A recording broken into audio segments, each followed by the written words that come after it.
दर्शको नमस्कार. हॅलो सह्याद्री या कार्यक्रमात आपलं अगदी मनापासून स्वागत आहे. दर्शको, आपल्या जोपासलेल्या अनेक आवडींपैकी एक आवड म्हणजे नाटक बघणं. अनेकांना नाटक बघायला तर आवडतंच, पण नाटकात काम करायला, नाटक लिहायला, नाटक वाचायलाही देखील आवडतं. काही व्यक्ती तर आपलं संपूर्ण आयुष्य नाटकासाठी वाहून नेतात. दर्शको, आज आपण अशाच एका दाम्पत्याला स्टुडिओत आमंत्रित केलेलं आहे. नाट्य क्षेत्राविषयी फारशी माहिती नसताना या क्षेत्रात त्यांनी पाऊल टाकलं, स्वतःच्या नावाची ओळख निर्माण केली आणि अनेक बक्षिसंही त्यांनी पटकावलेली आहेत. हे जोडपं आहे नाट्यरंगभूमी कलाकार रुपेश पवार आणि मंगला सानप. दर्शको, जवळपास 20 वर्षांचा अनुभव या क्षेत्रातला आहे. या प्रवासात त्यांना अनेक अडचणींचा सामना करावा लागला, अनेक आव्हानं आली, पण आव्हानांना मात करत त्यांनी यशाचं शिखर गाठलेलं आहे. त्यांच्यासोबत छान मनमोकळ्या गप्पा मारूया, हा प्रवास जाणून घेऊया. कार्यक्रमाचं शीर्षक आपण घेतलेलं आहे नाट्यकलेचा आव्हानात्मक प्रवास. चला ओळख करूया. नमस्कार. कार्यक्रमात तुम्हा दोघांचंही मनापासून स्वागत आहे. रुपेश सर, तुम्ही नाटकाचं लेखन केलं, दिग्दर्शन केलं, अभिनयही केला आणि यासोबत तुम्ही तळागाळातील मुलांना आपल्यासोबत जोडून घेतलं आहे. शिवाय आजची तरुण पिढी नाट्यवेडी आहे, त्यांच्यासाठी सुद्धा तुम्ही छान व्यासपीठ तयार केलेलं आहे. आता जवळपास 2 दशकांचा तुमचा हा नाट्याचा प्रवास आहे. अनेक आव्हानं आली आहेत, अनेक वळणं आली होती या प्रवासात, तर त्या वळणावरचे अनुभव आता आपल्याला जाणून घ्यायचे आहेत. तुम्ही सुरुवात तुमची अशी झाली की अगदी गावातून शहराकडे आलात, म्हणजे नागपूरकडे आलात. तर जेव्हा ही सुरुवात होती तेव्हा काय विचार तुमच्या डोक्यात होते आणि तुम्ही शहराकडे प्रवेश केला? गावात एक शांतता असते आणि जेव्हा नागपूरसारख्या मोठ्या शहरात यायचं, म्हणजे कारण की बाबांची ट्रान्सफर झाली आणि इकडे येणं भाग होतं गाव सोडून, तर नेहमीच मनात शहराप्रती एक भीती राहिली माझ्या मनात. सावनेरजवळ केळवद म्हणून एक गाव आहे, तिथे मी शाळेत शिकलो आणि अनायास त्या शाळेमध्ये कल्चरल ॲक्टिव्हिटीज खूप व्हायच्या आणि त्याचा परिणाम तेव्हाच काहीसा माझ्या मनावर झाला होता. अनेक कथाकथनमध्ये मी सहभाग घ्यायचो, पण शहर फक्त ऐकलेलं होतं मित्रांच्या बोलण्यातून. आणि जेव्हा असं ठरलं की आता नागपूरसारख्या मोठ्या शहरात यायचं आहे, तर ती भीती आणखी ट्रिगर केली. तर ती भीती आज पण माझ्या मनात आहे आणि कुठे ना कुठे नाटकात जेव्हा कथा सांगण्याची वेळ आली, तर हे जे गाव आणि शहर यातलं जे अंतर आहे ते माझ्या नाटकांमध्ये, कथेंमध्ये यायला लागलं. बरोबर. म्हणजे अशा रीतीने त्या विचारांसह तुम्ही आलात आणि त्या नाट्यक्षेत्रामध्ये कॉलेजमध्ये असताना तो प्रवेश झाला. मंगलाताई, तुम्ही सुद्धा गावातून शहराकडे आलेल्यात नागपूरमध्ये, तर मग या नाटकाच्या थिएटरच्या ओढीने आलात का? नाही, ॲक्च्युली त्यावेळेला नाटक आणि थिएटर ही संकल्पनाच माहिती नव्हती. बरं. मी पण माझ्या बाबांची ट्रान्सफर झाली म्हणून शहरात आले आणि पहिल्यांदाच शहरात आले. पण माझ्यासाठी शहरात येणं हे खूप मी उत्साही होते शहरात येण्यासाठी. माझ्यासाठी ते शहरात येणं म्हणजे मला त्याचा आनंद होता. बरं. आणि त्याच्यामुळेच कदाचित मी खूप काही बघायचे आणि आजूबाजूला, कारण मी अशा भागात राहत होते की तिथे माझ्या घराच्या मागे एक आजीबाई होती, ती नाटकं बसवायची छोट्या छोट्या मुलांची. तर माझा भाऊ त्यांच्याशी बोलायचा. आणि साईडला अजून एक आजोबा होते जे इंग्लिश मुलांना म्हणजे तेच बोलवायचे की तुम्ही इंग्लिश शिका, तुम्हाला ग्रामर आलं पाहिजे, तुम्हाला वेगवेगळ्या भाषा आल्या पाहिजे. तर माझ्या भावासोबत मी खूप ठिकाणी फिरायचे. आणि त्या शोधामध्ये मग मी एकदा नाटक बघायला गेले. बरं, म्हणजे असं घरचा असा पाठिंबा म्हणा किंवा असं काही अशी परिस्थिती नव्हती की नाटकात लोक होती आणि तुम्हाला तिथून माहिती मिळाली? नाही, तसं नव्हतं. पण मला असं म्हणता येईल की कलेसाठी अनुकूल वातावरण माझ्या घरात होतं. माझी मोठी बहीण चित्रकला क्षेत्रात आहे आणि ती त्यावेळेला शिक्षण घेत होती आणि त्याच्यामुळे अनुकूल वातावरण तर कलेसाठी होतं. बरं. आणि मेन म्हणजे शिक्षणासाठी कोणत्याच प्रकारचा दबाव नव्हता की तुला, किंवा तसं काही माझ्या बाबा कधी म्हणायचे नाही की तुला आता डॉक्टरच व्हायचं आहे, किंवा माझ्या भावाला पण म्हणायचे नाही की नाही तुला आता इंजिनिअरिंगसाठीच जायचं आहे. तर तशा प्रकारचा दबाव नव्हता. तुमच्या आवडीने छंद निवडाही आणि एक प्रकारे तो दबाव नसल्यामुळे कदाचित आम्ही जास्त शोधू शकलो, मला असं वाटतं. आणि दिशा पण मिळाल्या ना, म्हणजे मनाला जे वाटलं ते आपण करू शकला. जसं तुम्हाला थिएटरमध्ये आवड होती आणि जसं तुम्ही सांगितलं की त्या आजीबाईच्या उत्साहाने म्हणा किंवा त्यांच्या प्रेरणेने तुम्ही इकडे वळलात असंही म्हणायला हरकत नाही. रुपेश सर, तुम्ही मग इंटर कॉलेजमध्ये प्रवेश केला आणि नाट्यक्षेत्राकडे पण कॉलेजमधल्या तिथेही तुम्ही वळलात.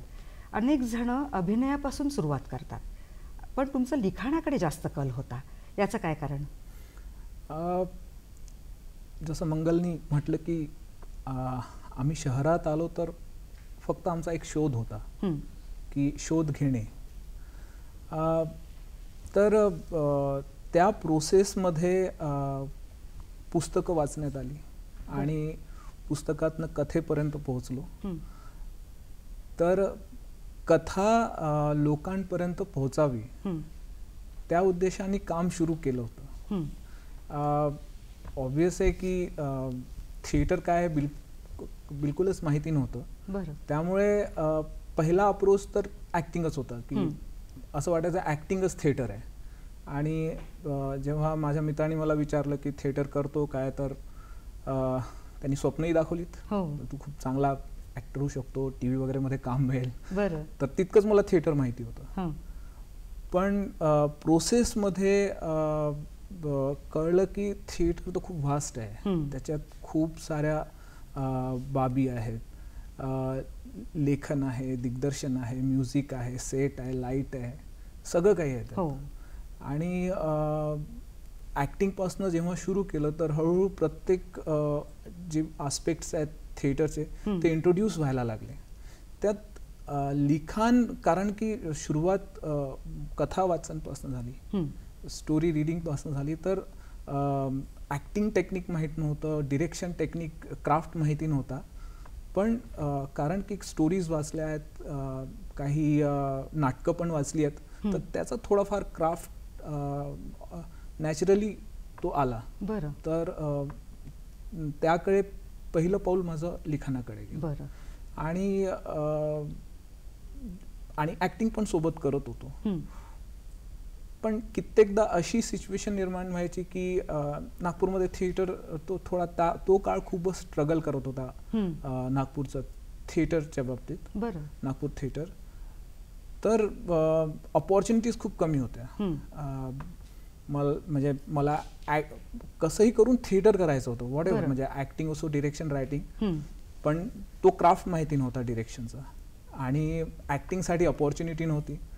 तर डिरेक्शनमध्ये असं झालं की स्वतःसाठी काहीतरी अपॉर्च्युनिटी क्रिएट करायची होती, म्हणून स्वतःच एक नाटक आपण डिरेक्ट करून त्याच्यात स्वतःलाच लीड रोल द्यायचा असं प्लॅनिंग करून पहिलं नाटक मी जे कर्फ्यू म्हणून एक हॉफ म्हणून गुलजार यांची कथा होती ती मी वाचलेली होती. तर त्याचं एक ॲडॅप्टेशन करून त्याचं नाटक करायचं आणि दिग्दर्शनाला स्वतःला एक रोल देण्याच्या उद्देशाने दिग्दर्शनाला सुरू, म्हणजे लेखणीचा प्रवास तिथे सुरू झाला.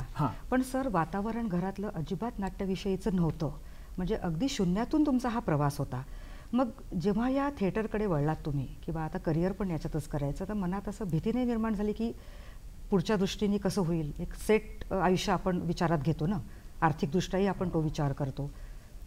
घराचं वातावरण असं होतं की म्हणजे मला असं वाटतं की माझे बाबा असो किंवा आई यांनी पण खूप प्लॅनिंग करून असं जीवन जगलेलं नाही आहे. तेच माझ्यात पण आलं की खरंच मला माहीत नाही की आता जे काही थिएटर मी करतोय त्याचा उद्या काय परिणाम होईल. खूप प्लॅनिंगनी नाही केलं तर सगळं काही इम्प्रोवाइज होतं. त्यामुळे खूप पॉसिबिलिटीज होत्या. पॉसिबिलिटी अशा की सगळ्या गोष्टी हाताळून बघत होतो की नवीन शिकण्याची इच्छा, पॅशन होतं. जे पण समोर येतंय त्याला जस्ट करून बघूया. म्हणजे रिझल्ट वरती कधीच काही त्याचा कॅल्क्युलेशन्स केले नाही की रिझल्ट काय होईल याचा. आणि त्यामुळे सगळ्याच गोष्टी करून बघितल्यात.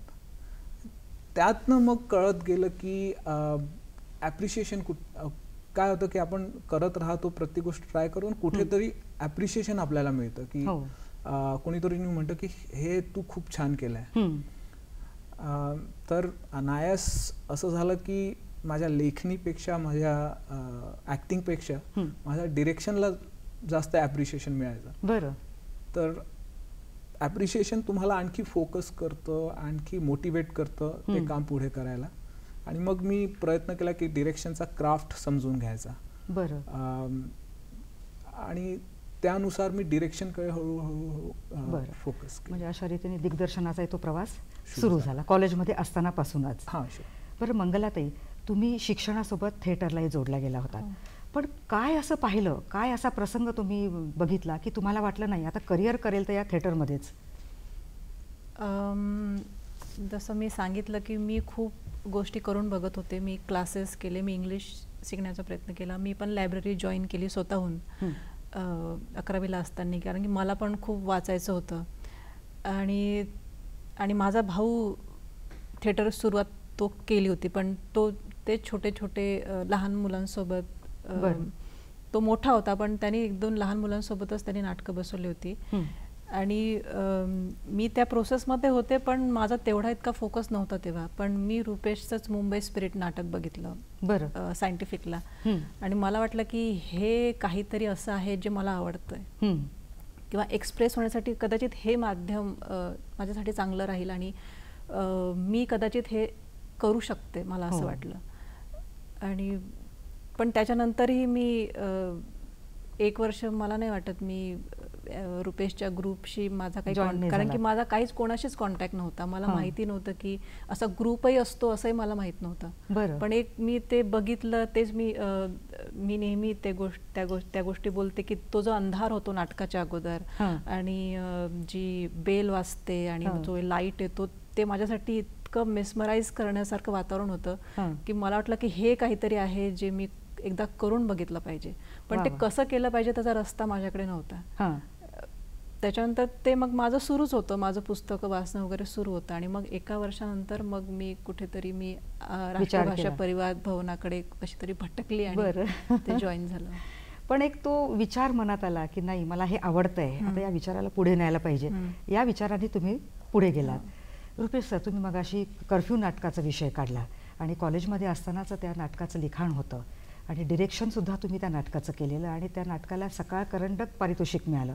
केवढी मोठी गोष्ट. म्हणजे नाटक पहिलं, लिखाणाचा तो विषय पहिला आणि डिरेक्शन पहिल्यांदाच केलेलं.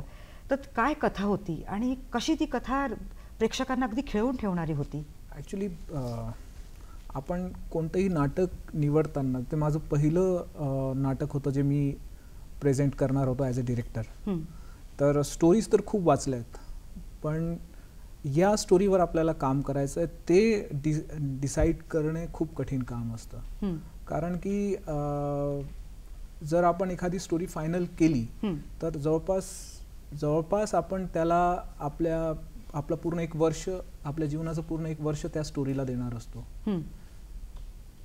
तर त्यावेळेस नागपूरमध्ये एक घटना घडली होती की कुठेतरी आपल्या नागपूरला कर्फ्यू लागला होता आणि एका गाडीमध्ये एक पोलीसवाला आणि त्याचा मुलगा होता आणि लोकांनी त्या गाडीला आग लावली आणि ते दोघेही मेलेत. त्यावेळेस ते वाचून खूप म्हणजे मी त्यात असं होऊ शकतं हेच मला वाटत नव्हतं. आणि त्याच दरम्यान मी ही कथा पण वाचत होतो. तर मला असं वाटलं की त्या कथेमध्ये 2 माणसं आहेत जी कर्फ्यूमध्ये अटकलेली आहेत, दंगे सुरू आहेत हिंदू मुसलमान, आणि एक जे दोघं जण अटकले आहेत त्यातला एक हिंदू एक मुसलमान आहे. आता ते बाहेर पोलीस जो कोणी दंगाई जे आहेत ते जो कोणी दिसतोय त्याला मारतोय, आणि हे दोघं आत अडकलेत. आता हे दोघं प्रयत्न करतायत एक दुसऱ्याला ओळखण्याचा की समोरचा हिंदू आहे की मुसलमान आहे, आणि हा याला की नाव विचारून. तर ते दोघं एक दुसऱ्याला असं आन्सर देतात की ज्यावरनं कळणारच नाही की कोण हिंदू आहे कोण मुसलमान. जसं तो विचार तुझं नाव काय, तो म्हणतो गुलाब. आता गुलाब सिंग पण असू शकतो, गुलाब खान पण असू शकतो. तर हा त्या दोघांमधला पूर्ण नाटकातला द्वंद्व आहे. बरं. तर खूप इमोशनल होऊन मी ते माझं पहिलं नाटक कर्फ्यू म्हणून ते डिरेक्शनला घेतलं, आणि अनायास ते इथे प्राथमिक फेरीला पहिला आलं. हाच अनुभव पुढे जाणून घेऊया आपण. ब्रेकची वेळ होते. दर्शको हो, कार्यक्रमात घेऊया एक छोटासा ब्रेक. कुठेही जाऊ नका, पाहत राहा कार्यक्रम हॅलो सह्याद्री.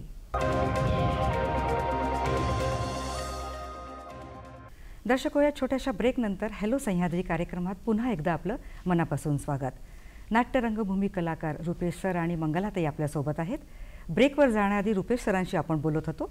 रुपेश सर, ब्रेकवर जाण्याआधी आपण कर्फ्यू नाटकाबद्दल जाणून घेत होतो, आणि त्याला बक्षीस मिळालं. तो कॉलेजमधला जल्लोष तेही ऐकायचं आहे, आणि कथेबद्दलही तुम्ही खूप छान सांगितलं. पुढे आणखीन काय सांगायचं आहे याविषयी? कर्फ्यू हे माझं पहिलं ॲडॅप्टेशन होतं कथेचं नाटकात. तर या सगळ्या प्रोसेसला मी इंट्रोड्यूस होत होतो, त्यामुळे माझ्यासोबत माझी पूर्ण टीम जी आहे ती पण जाणून घेत होती की स्टोरीचं ॲडॅप्टेशन काय असतं. म्हणजे त्यावेळेस त्यातले नियम किंवा त्यांचा क्राफ्ट हे आम्ही कुठे शिकलो नव्हतो. ते सगळं डिस्कस करून करून करून करून इम्प्रोवाइज होत ते नाटक तयार झालं. मुलं जेव्हा कोणत्याही नाटकाला पारितोषिक मिळतो, तर कारण ते पहिलंच पारितोषिक होतं, पहिल्यांदा आम्हाला एकदम खूप ॲप्रिशिएशन मिळालं होतं, आणि सडनली मग आम्ही अंतिम फेरीसाठी पुण्याला गेलो, आणि तिथे एक पण प्राइज मिळालं नाही आम्हाला. बरं. पूर्णपणे इथेच जवळपास सगळे पारितोषिक, आणि पुण्याला एक पण नाही. तर माझ्या पुढच्या जो काही थिएटर मी पुढे जीवनात केलं तो हा जो एक अनुभव आहे तो खूप काही शिकवून गेला. बरोबर. पूर्ण टीमलाच. आणि सोबतच त्यात सर्च सुरू झाली की कुठे कमी पडतोय. तर त्यामुळे या कर्फ्यू नाटकाचा आमच्या सगळ्याच्या जीवनात खूप इम्पॉर्टन्स आहे. कारण ते कॉलेजचे दिवस होते, खूप उत्साह होता आणि खूप इमोशन्स होते. सडनली आम्ही खूप प्रॅक्टिकल झालो. बरं. आणि मच्युअर पण झालो ॲज अन आर्टिस्ट. कारण एक एक अनुभव येत जातो तसं आपण शिकत जातो ना. काय बारकावे आहेत, काय त्याच्यातले मुद्दे आहेत ते जाणून घेतात, आणि त्यानुसार मग तुमचा हा जो अनुभव आहे तो तुमच्या डिरेक्शनमध्येही तुम्हाला कामी आला असेल. मंगलाताई, तुम्ही रुपेश सरांच्या विविध उपक्रमांमध्ये कशा आणि केव्हा जोडल्या गेलात? मी सांगितलं की मी त्याचं नाटक 12वीला असताना बघितलं होतं, मुंबई स्पिरिट. त्याच्यानंतर 1 वर्ष तर मला माहीत नव्हतं की हे ज्यांचं मी नाटक बघितलं ते कोण आहे. मग 1-1.5 वर्षानंतर कदाचित माझा भाऊ त्याच्या एका मैत्रिणीसोबत याचं एक चांगलं नाटक सुरू होतं, ताई. तर त्या ऑडिशनसाठी तो जात होता त्याच्या मैत्रिणीला घेऊन. तर मी त्याच्यासोबत सहजच गेले. तर मला माहिती नाही की, आणि मग मी रुपेशशी भेटले, टीमशी भेटले. ते दोघं जण कुठे गेले मला आताही आठवत नाही, पण मी लगेच रिहर्सल सुरू केली होती तिथे. बरं. आणि आम्ही खूप वेळ रिहर्सल केली, आणि मग मी घरी आले, आणि मग काही दिवसांनी मी ताईचं पण ऑडिशन दिलं. आणि काही दिवसानंतर मी ताई करत होते, जे लीड होतं त्या नाटकाचं, जे नाटक याचं सगळ्यात जास्त चालत होतं. बरं. तर कदाचित मला त्याच्यानंतर काही सुचलंच नसेल. मी कंटिन्यू, म्हणजे आरबी म्हणून जे आमचे स्पेस आहे, मी दिवसभर तिथेच असायचे. बरं. मला फक्त एवढी मेमरी आहे की मी कॉलेजहून आले की बॅग फेकायची आणि मी युनिफॉर्ममध्येच जायचे. बरं. ही जेव्हा आली, म्हणजे मला आताही तो क्षण आठवतो की रिहर्सल संपली होती आणि मी घरी निघत होतो, आणि अमोल हिचा भाऊ आणि हे 2-3 जण मला भेटायला आले की थिएटर करायचं आहे. तर जेव्हा ही समोर आली तर कारण मी ताई नाटकातला जो लीड कॅरेक्टर आहे त्याच्या शोधात होतो आणि परफेक्ट कास्टिंग मिळत नव्हती, मग मी एका मुलीला कास्ट केलं. पण ही जेव्हा समोर आली तर मी म्हटलं की ये तो परफेक्ट ताई आहे. पण तोपर्यंत मी कास्ट केलं होतं. आणि नाटकामध्ये असं होत राहतं की एखाद्या नाटकात पर्टिक्युलर कॅरेक्टर येऊ शकत नाही, शो कॅन्सल होतो. तर मी त्याचं एक बॅकअप म्हणून बॅकस्टेजला अशा लोकांना घेऊन जातो जे सबस्टिट्यूट कास्टिंग होऊ शकतात. तर मी मंगलला म्हटलं की तू सोबत चल आमच्या, म्हणजे आणि 2 दिवसांनी कदाचित ताई नाटक NCPA मुंबईला प्रयोग होता तो. तर तिकीट पण नव्हतं हिचं. म्हटलं तू चल. आणि ती त्या प्रोसेसमध्ये राहिली आणि 2 शो नंतर मंगलनी ताईची भूमिका केली. आणि सगळ्यात म्हणजे जे काही थिएटर हिने केलंय, जे काही ट्रेनिंग हिने घेतलंय, तर त्याचं एक छोटंसं एक्झाम्पल म्हणजे की एक पतंग नाटक होतं आणि त्याचा थॉट असा होता की ते फेमिनिस्ट नाटक होतं आणि तिथे परफॉर्म करणाऱ्या सगळ्या मुली होत्या. तर त्यात एक पतंग आहे जी थोडी विलनिश आहे. त्या पतंगला आणि पतंगची भूमिका ऍक्टरच करतोय, है ना. तर त्या भूमिकेसाठी मला एक मुलगी हवी होती, पण तिला पूर्ण काळा पेंट करणार होतो. तर कोणीच तयार नव्हतं. तर मंगलला हे कळलं, ती बिलकुल काळा सगळे काळं करून ती काळा कपडा घेऊन सडनली माझ्यासमोर आली. कोण आहे? आणि त्यामुळे ते नाटक होऊ शकलं, कारण तो मेन कॅरेक्टर, तो पतंग जो होता तो कोणी करायला तयार नव्हता. तर मला वाटतं की, आणि काही डायलॉग नाही, काय नाही, फक्त एक मुवमेंट होती त्या पतंगची. तर मला वाटतं की जी काही जी जर्नी आहे थिएटरची, तो एक क्षण मी नेहमी लक्षात ठेवतो की प्रत्येक ऍक्टरला मी म्हणतो की हे डेडिकेशन असेल. बरोबर. कारण अगदी नाटकात भाग घेण्याचं यांनी नव्हती गेलीस तुम्ही नव्हता गेलात, पण त्या ताई नाटकाशी तुमचं सिलेक्शन झालं आणि नंतर पुढची छान दमदार भूमिका मिळाली आणि चांगल्याच पद्धतीने पाऊल या क्षेत्रामध्ये पडलं. आणि नंतरच मग तुम्हाला असं वाटलं की नॅशनल स्कूल ऑफ ड्रामामध्ये जावं, तिथे अभिनयाचे धडे घ्यावेत. त्या यांनीच बहुतेक तुम्ही तिथे गेलात. रुपेशनी ग्रुपमध्ये विचारलं की कोण ग्रॅज्युएट आहे. ग्रुपमध्ये कोणीच ग्रॅज्युएट नव्हतं, फक्त मी होते आणि माझंही 3rd इयर चालू होतं. तर त्याच्यामुळे त्यांनी मलाच म्हटलं की मग तूच जा. आणि त्यांनीच मला सांगितलं की NSD असं काही असतं. आणि माझी एक्झाम चालू होती आणि तोच सगळे फॉर्म वगैरे भरत होता, तोच मला पाठवत होता की कोणाकडे जाऊन तू ऑडिशन्सची तयारी करायला पाहिजे, इंटरव्ह्यूची तयारी करायला पाहिजे. आणि मग त्यांनी सगळं सही वगैरे करून, रेफरन्सेस लागतात ॲक्च्युली, 3 डिरेक्टरचे रेफरन्सेस लागतात. तर मी एकाच डिरेक्टरसोबत काम केलं होतं. तर 2 रेफरन्सेस आणणं आणि तेही अदर सिटीजचे पण लागतात. मग तो मुंबईला गेला, तिथून सही आणली त्यांनी. शिवदास घोडके म्हणून सर आहेत त्यांची. अजून तो एका शैलेश सरांकडे गेला, तिथनं सही आणली आणि त्यांनी मला तयार करून दिल्लीला पाठवलं. बरं. मग तिथला अनुभव कसा होता? दिल्लीचा अनुभव तर मी म्हणेल की माझ्यासाठी, कारण की मी खूप रॉ होते, माझ्यासाठी कला ह्या संकल्पनेला घेऊन काही नसल्यामुळे माझ्यासाठी ती जी एक लर्निंग प्रोसेस होती ती खूपच एक तर खूप ठोस प्रोसेस होती आणि ती ग्रूमिंग करणारी एक लर्निंग प्रोसेस होती. कारण की मला काहीच अनुभव नव्हता. म्हणजे त्या ड्रामाने तुम्हाला अनेक गोष्टी शिकवल्या आणि पुढे तुम्ही नागपुरात आला आणि त्या पद्धतीने मुलांना शिकवलंय. ही खूप मोठी गोष्ट आहे. पुढे जाणून घेऊ याबद्दल, पण इथे थांबूया, ब्रेकची वेळ झालेली आहे.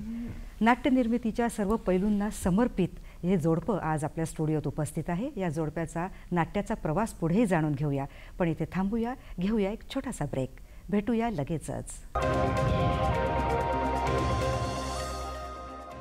दर्शको, या छोट्याशा विश्रांतीनंतर हॅलो सह्याद्री कार्यक्रमात पुन्हा एकदा आपलं मनापासून स्वागत. नाट्यकलेचा आव्हानात्मक प्रवास या शीर्षकाअंतर्गत रंगभूमी कलाकार नाट्यकर्मी रुपेश पवार आणि मंगला सानप आपल्यासोबत आहेत. छान मनमोकळ्या गप्पा सुरू आहेत. पुढचाही प्रवास आता जाणून घेऊया. रुपेश सर, लेखनाची बाजू उत्तम सांभाळली, दिग्दर्शनालाही छान सुरुवात झाली होती. आता दिग्दर्शकाची भूमिका फार मोठी असते बघा. जसं जी स्टोरी असेल त्या स्टोरीतले पात्र जिवंत त्याला त्या स्टेजवर दाखवायचे असतात. त्यानुसार सेटअप असतो, प्रकाश योजना असते, साऊंड पण असतात आणि त्यातून प्रेक्षकाला खेळवून ठेवणं हाही भाग खूप महत्त्वाचा असतो. तर त्यातले कलाकार तेवढ्याच दमदारही हवेत. तर कलाकारांची निवड तुम्ही कशी केलीत? नाटकाची प्रोसेस जेव्हा सुरू होते ती कथेपासनं स्क्रिप्टपासनं मग ती फ्लोअरवर येतो. तर मॅच्युअर थिएटरमध्ये खूप कमी ऑप्शन्स असतात की कास्टिंग ॲज सच म्हणजे जशी हवी तशी मिळेल. तर अवेलेबल रिसोर्समध्ये जास्तीत जास्त चांगलं काम करण्याचा प्रयत्न डिरेक्टरला करावा लागतो. तर जी काही टीम मोस्टली माझी काम करण्याची पद्धत अशी आहे की जी काही टीम आपल्याकडे अवेलेबल आहे त्यांच्याकडे जे काही टूल्स आहेत त्यांचा वापर करून कसं त्या कथेला आपण लोकांपर्यंत पोहोचवू. तर मोस्टली माझी नाटकं जी ती इम्प्रोवाइज वेनी असतात. त्यामुळे माझं आणि ॲक्टरचं ट्युनिंग असणं खूप गरजेचं आहे. तर असं खूप मी कास्टिंग परफेक्ट असली पाहिजे याकडे न जाता त्या ॲक्टरचा जो टॅलेंट आहे त्याचे जे गुण आहेत त्याचा वापर करून कशी ही कथा लोकांपर्यंत पोहोचवता येईल ते मी त्याच्याकडे लक्ष जास्त देतो. कारण तसंही नाटक ही कला ना म्हणजे मी एखाद्या बाजूला बसलेल्या मुलाला असं ऑडियन्सला कन्व्हिन्स करून दिलं की हा 70 वर्षाचा आजोबा आहे.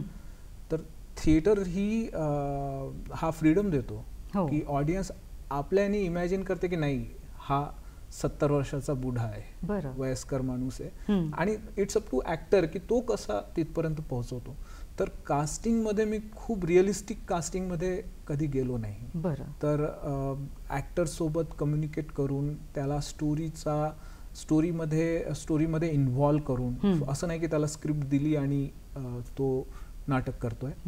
तर त्याला कथेच्या पूर्ण नाटकाच्या प्रोसेस झिरोपासनं त्याला इन्व्हॉल्व करून कॅरेक्टरमध्ये हळूहळू तो स्वतःच त्या कॅरेक्टरमध्ये जातो. आणि असं म्हणतात की जर तुम्ही स्वतःला कन्व्हिन्स केलं तर तुमची बॉडी पण ॲडॉप्ट करते त्या कॅरेक्टरला.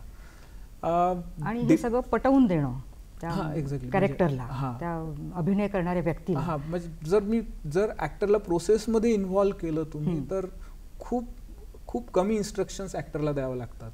जर तुम्ही डायरेक्ट स्क्रिप्ट देऊन आता हे डायलॉग जसे की नॉर्मली सिरियल्समध्ये होतं 1 तास अगोदर, तर तिथे तुम्हाला खूप इन्स्ट्रक्ट करावं लागेल ॲक्टरला. त्यामुळे नाटक ही थोडीशी लंबी प्रोसिजर आहे. म्हणजे त्याची प्रॅक्टिस आणि त्याच्यात वेळ देणं जिद्दीचं काम आहे. कारण एकदा नाटक सुरू झालं तर 1-2 तासानंतर तो पडदा पडतो. तोपर्यंत ऍक्टर जे करेल तेच नाटक आहे. त्यामुळे मेहनतीचा हा भाग खूप आहे. ऍक्टरला सगळी प्रोसेस माहिती असणं गरजेचं असतं. बरं मंगलाताई, तुम्ही NSD मधून कोर्स करून आलात आणि थिएटर वर्कशॉप तुम्ही सुरू केलं. तर कसा अनुभव होता या मुलांना शिकवण्याचा आणि कशा पद्धतीने तुम्ही ते शिकवत गेलात त्यांना? मी सुरुवात इथनं करेल की मला किंवा सर्वांनाच असं वाटतं जेव्हा आपलं एक NSDसाठी सिलेक्शन होतं तर असं वाटतं की आता आपण शिकणार आणि मग आपण ट्रेन होणार आणि आपलं काम सुरू होणार. पण जेव्हा मी तिथनं शिकून आले तर मला असं वाटलं की आता ट्रेनिंग म्हणजे ती ट्रेनिंग नाहीच आहे, ती एक लर्निंग प्रोसेस आहे. त्याच्यानंतर मला असं वाटलं की खूप साऱ्या गोष्टी ओपन अप झाल्या आहेत. आता अजून ऑप्शन्स ओपन अप झाले. म्हणजे मला कळलं की थिएटरमध्ये पण खूप प्रकारचे थिएटर आहे आणि ॲक्टिंगमध्ये पण खूप टाईप्स ऑफ ॲक्टिंग आहे. तर कारण की NSD तुम्हाला, मला वाटतं की तुम्हाला तो NSD तुम्हाला काय देतं तर तुम्हाला तो खूप काही गोष्टींची चव देतो आणि तुम्हाला तो सेल्फ ग्रूमिंगसाठी सोडून देतो. बरं, की आता तुम्हाला सिलेक्ट करायचं आहे आणि मग तुम्हाला स्वतःवर काम करायचं आहे. तर नंतर मग इतक्या प्रकारचं थिएटर आहे, टाईप्स ऑफ ॲक्टिंग आहे आणि मग मी जिथे जाणार आहे, मी जिथनं आली आहे किंवा मला जिथे जायचं आहे तिथे कशा प्रकारचं थिएटर होतं हे जाणून घेण्यात माझे 2-3 वर्ष गेले. आणि मग मला ज्या टीमसोबत काम करायचं आहे ती टीम कशी आहे, तर मी ज्या प्रोसेसने गेले आहे ती प्रोसेस त्यांच्याशी इंट्रोड्यूस करणं मला खूप गरजेचं आहे. म्हणजे मी त्यांच्यासोबत काम करेल, म्हणजे ते माझ्यासोबत मी त्यांना वाहून नेणं मला खूप गरजेचं आहे. तर मला वाटलं की मला सेल्फ ग्रूमिंग सोबतच मला एक लर्निंग प्रोसेस पण करावी लागेल, ज्याच्यातून वर्कशॉप हा बाहेर आला. आणि मग सेल्फ ग्रूमिंग सोबत आणि ट्रेनिंग सोबत काय असलं पाहिजे तर जे मी शिकून आली आहे त्याला पण समजा ट्रेनिंग जर म्हटलं ती एक ट्रेनिंग आहे. मग माझं जे कल्चर आहे ते आहे आणि मग मी जिथनं आली आहे ते जे माझं फोक आहे ते आहे आणि माझं जे इन्स्टिंक्ट आहे ते आहे. तर ह्या सगळ्यांना घेऊन एकतर मला सेल्फ ग्रूमिंग सोबतच मला माझी एक शैली बनवायची आहे. ती मी कशी बनवते आणि मग सगळ्यांना त्याच्यासोबत कसं इंट्रोड्यूस करवते आणि याला सोबत घेऊनही मला काम करायचं आहे आणि हे सगळ्या माझ्या ज्या सोबतच्या ज्या आहे कल्चर वगैरे यांना ब्रेकआउट करून पण मला काम करायचं आहे.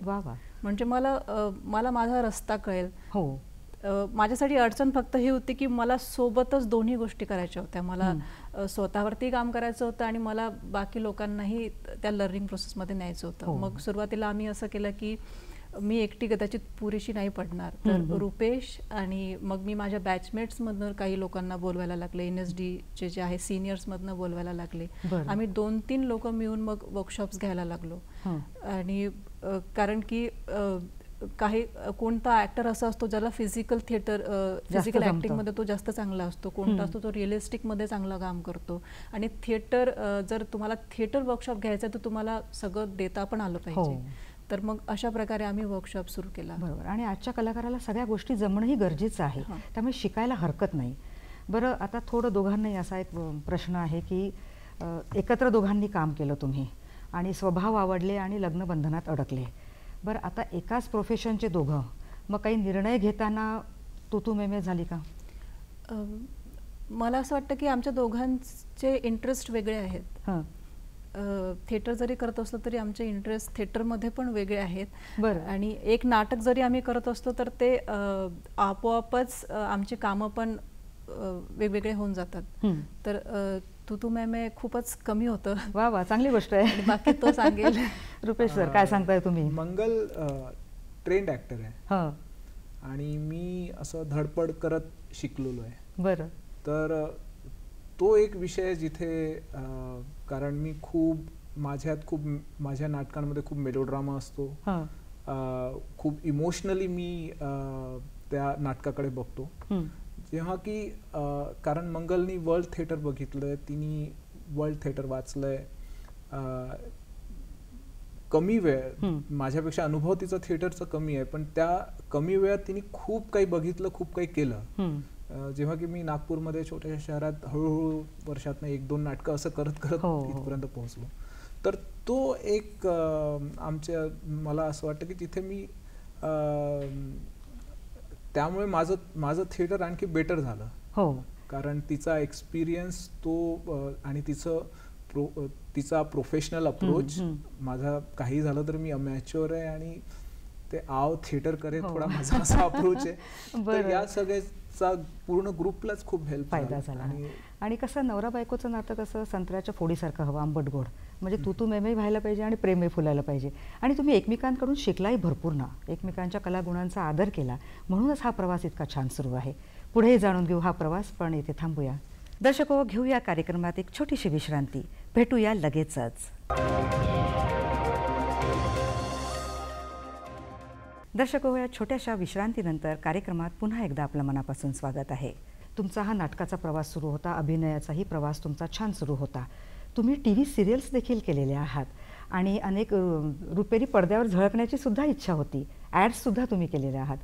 तर हा अनुभव आणि नाटकाचा अनुभव, यात काय तुम्हाला वेगळेपणा जाणवला? मी खूप सिलेक्टिव्ह काम करण्यासाठी मुंबईला गेले. माझं डिसायडेड होतं की मी सिरियल टाळायचा प्रयत्न करेल, पण एक एज्युकेशनल सिरियल मी केली आहे, सुराज्य संहिता. आणि मुंबईचं पॅटर्न असं आहे की तिथे ज्या फिल्म्सच्या ज्या पण ऑडिशन्स होतात त्या खूप प्रायव्हेटली होतात. तर मी 4-5 वर्ष मी फिल्म माझा उद्देश होता आणि त्याच्यामध्येही कमर्शियल फिल्मकडे माझा तितका कल नव्हता. बरं. मला जास्त आयडिया नव्हती, पण मला वाटत होतं की मी आर्टिस्टिक फिल्म करावे अशी माझी इच्छा होती. पण तिथे मला असं जाणवलं की ॲड फिल्मसाठी जास्त तिथे स्टुडिओज आहेत आणि जास्त तिथे ऑप्शन्स आहे. मग कॉन्टॅक्ट करता करता तिथेच जास्त कॉन्टॅक्ट होत गेले आणि मग त्याच्यामुळे ॲड्स खूप करण्यात आल्या. आणि माझा अप्रोच आर्टिस्टिक फिल्मकडे असल्यामुळे मी इंटरनॅशनल फिल्मकडे मी वळाले आणि मी 2 इंटरनॅशनल फिल्म्स केल्या. पण थिएटर तिथे सापडतच नव्हतं. थिएटर करणं मुंबईमध्ये मला खूप कठीण झालं होतं, कारण की थिएटर एक अशी गोष्ट माझ्यासाठी होती की जे मला स्वतःचं थिएटर करायचं आहे. तर मग नागपूरला आणि मुंबईला माझं अपडाऊन नेहमीच असायचं. म्हणजे मी 15 दिवस नागपूरला असायचे, 15 दिवस मुंबईला असायचे. असे माझे 5-6 वर्ष गेले. फरक मला हा जाणवला की ॲक्टिंगमध्ये मला ॲक्च्युली फरक नाही जाणवला. हे खूप मला याच्यावर हे बोलायचं आहे की एक जो गैरसमज असतो की आपल्याला थिएटरमध्ये, नाटकामध्ये खूप मोठे मोठे हावभाव करावे लागतात, खूप एक्सप्रेसिव्ह असावं लागतं आणि फिल्ममध्ये नाही, हा एक गैरसमज आहे मला असं वाटतं. कारण की दोन्ही ठिकाणी रिॲलिटी ऑफ डुईंग आहे, दोन्ही ठिकाणी ट्रूथ आहे.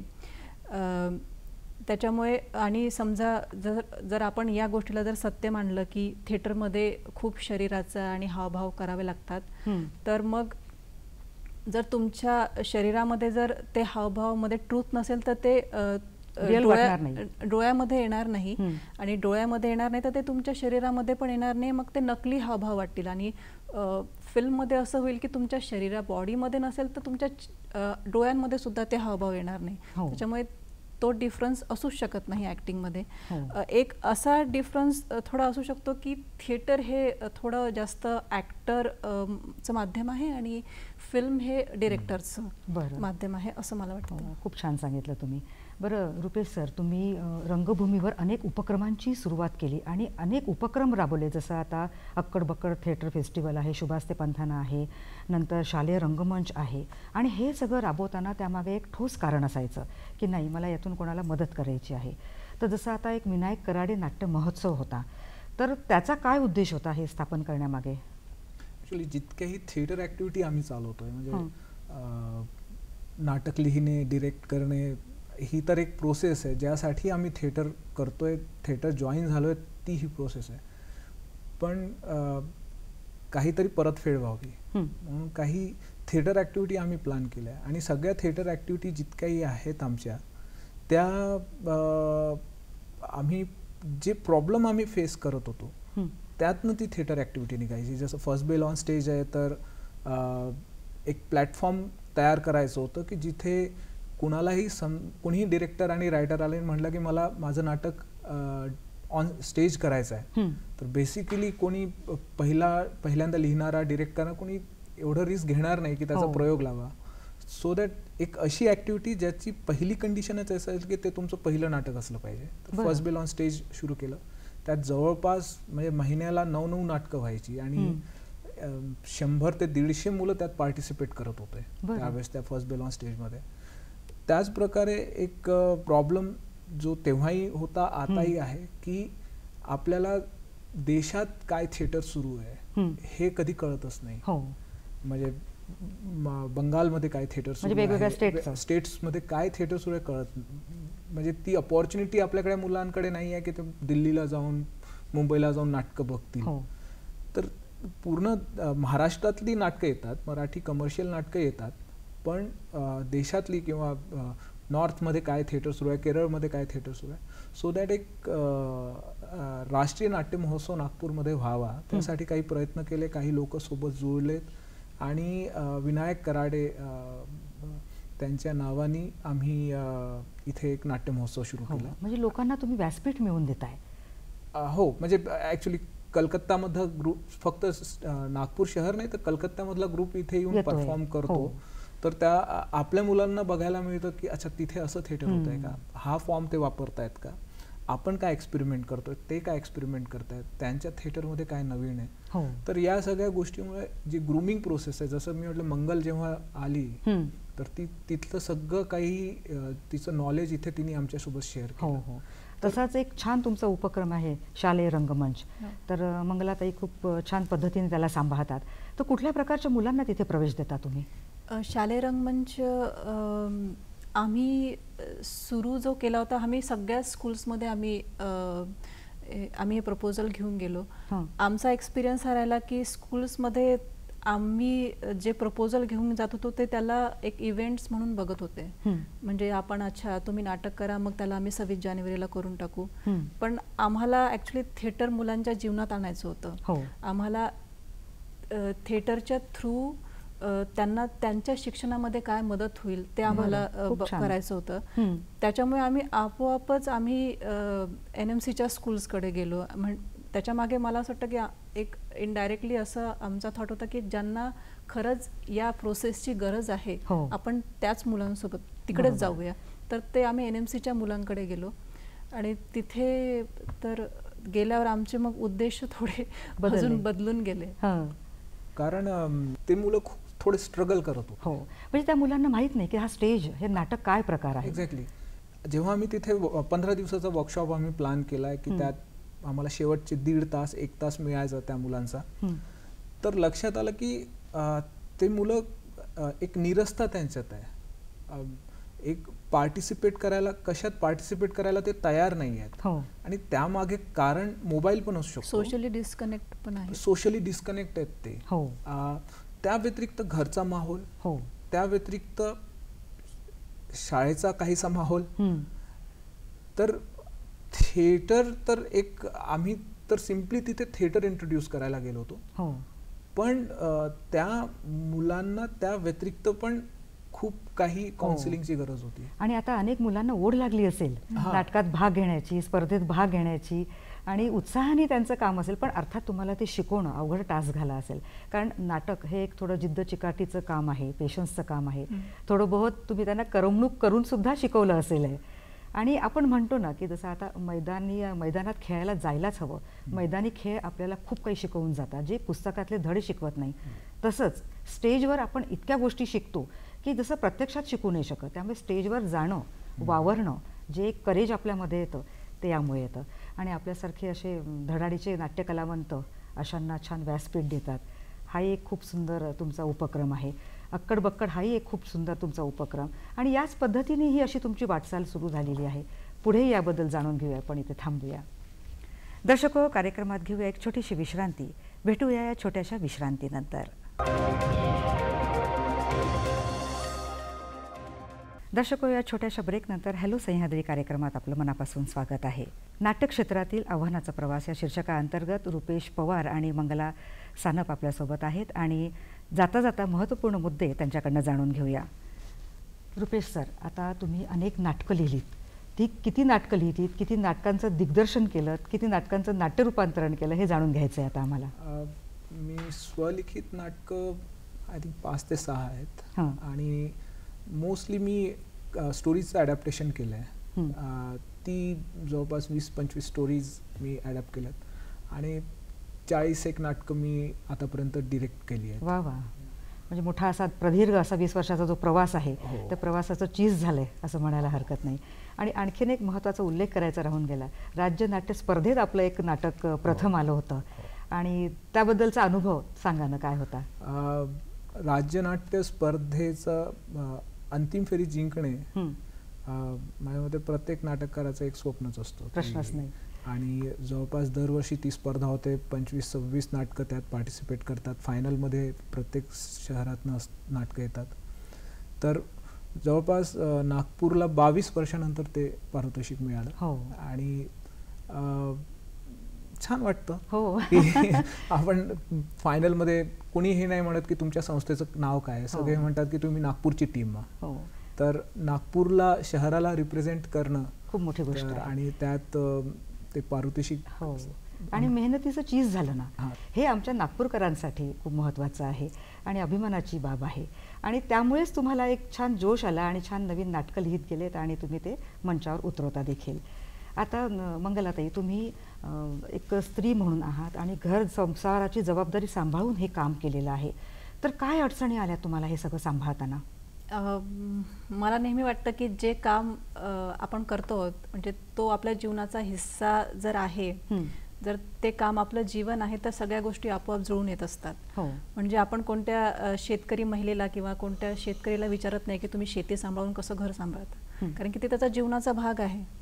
तर ते सगळं स्वतःच होतं. आणि जेव्हा असं कोणी म्हणतं की नाही मी हे काम करू शकत नाही, म्हणजे होऊ शकतं की त्याच्यासाठी ते काम ऑप्शनल आहे, त्याची ती प्रायोरिटीच नाही आहे, त्याच्या जीवनाचा तो भाग नसेल, तर ज्याच्या जीवनाचा ते कामच जर भाग आहे तर ते सगळं घर वगैरे सगळं आपोआपच ते जुळून येतं. म्हणजे मनाशी ते आपले विचार आहेत, आपण जर करायचं ठरवलं तर नक्कीच करू शकतो. म्हणजे ते जीवनच थिएटर आहे. बरोबर. जसं फोक पहिले लोकांचं थिएटर किंवा कला जीवनच होतं. हो.